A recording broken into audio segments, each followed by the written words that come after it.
In the upcoming season, Rob Williamson is the president of the Bismarck Larks, and he joins me now to talk a little baseball. I cannot say talking baseball without thinking of that song from the 80s. Do you know what I'm talking about? Put me in, coach? No, well, that one too, but we're talking baseball, and then it was listing all these great players over the years. So it is a great day. People have been waiting for it. People have been watching spring training games, and today it goes for real. Yes. Now, you're a fan of the Kansas City Royals, aren't I am, you? yes. And you grew up in that area? I did, yep. About 6 miles from Kauffman Stadium. Wow. Did you get to many games as a kid? We did, yeah. They were so bad, so you could just walk up. Yeah. It was $9 to park. In high school, it was $9 to park. Show your student ID, it was $5 to get in. So, and then we'd go on Buck Night, so you could get a hot dog, a bag of peanuts, and a Pepsi, each for $1. So $20 from mom, and it was a fantastic Friday night. That's unbelievable. Yep. $20 from mom. Now you can't find a parking spot. Correct. Yes. Yeah. Yes. Well, and the thing about Kauffman Stadium too, it was built in the early '70s, and they keep updating it and making it. It is still one of the premier ballparks in baseball. It is. They're under a little bit of there's a heated battle right now going on with the new stadium development downtown. So, but yes, it's a beautiful facility, open air, able to walk around, great seating, and a great place to watch a ball game. All right, we'll touch on Kansas City and the American League Central here a little bit more in just a moment, but let's talk about the Minnesota Twins. They opened today in Missouri, taking on St. Louis. Yes. They're on the road. It's a 3:15 start.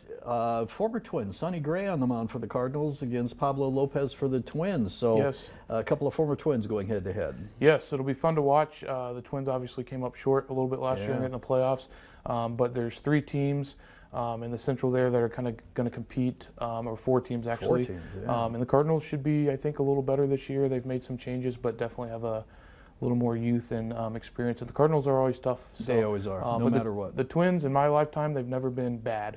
And so the Royals, they had a peak.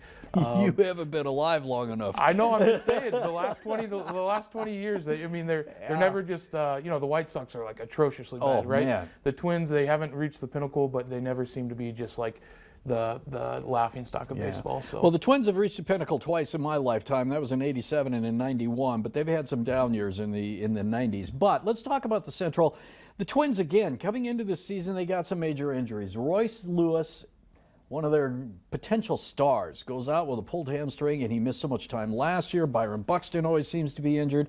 If this team can get over the injury bug, I think they've got some talent to make it interesting. They do. I checked on the standings today, and the Twins, the Royals, the Guardians, and the Tigers are all projected in Vegas to be within 2 wins of each other. Yeah, I believe that. So it's right at that 84, 85. So it's probably going to be whatever team, whether it's the Twins or the Tigers, going to be with there. So injuries always play a factor. Yep. Who gets hot? There's always a young player that comes up that has a great season, a pitcher.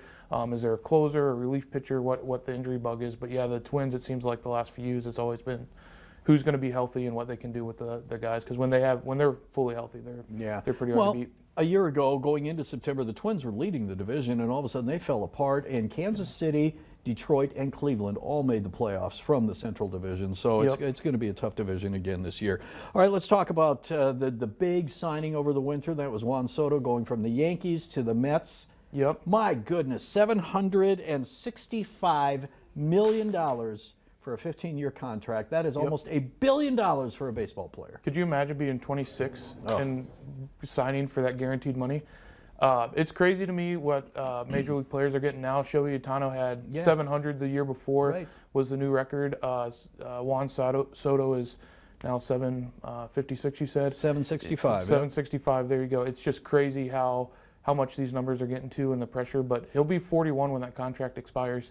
And so it'll be interesting to see what the life of that contract is. And the thing is, he came up at 19 years old. Yeah. So everybody feels like he's older, but still 26 years old. Yeah, he's been around for a long time. Yep. Ohtani at least won a World Series last year. Soto, did he win with the Nationals? With the Nationals, yep. He won with the Nationals and then went last year, obviously, with the Yankees. That's unbelievable. So, I mean, great young career. I mean, I think I did some research this morning. I think he's 5th in home runs for his age, like 5th most home runs, but #1 in walks.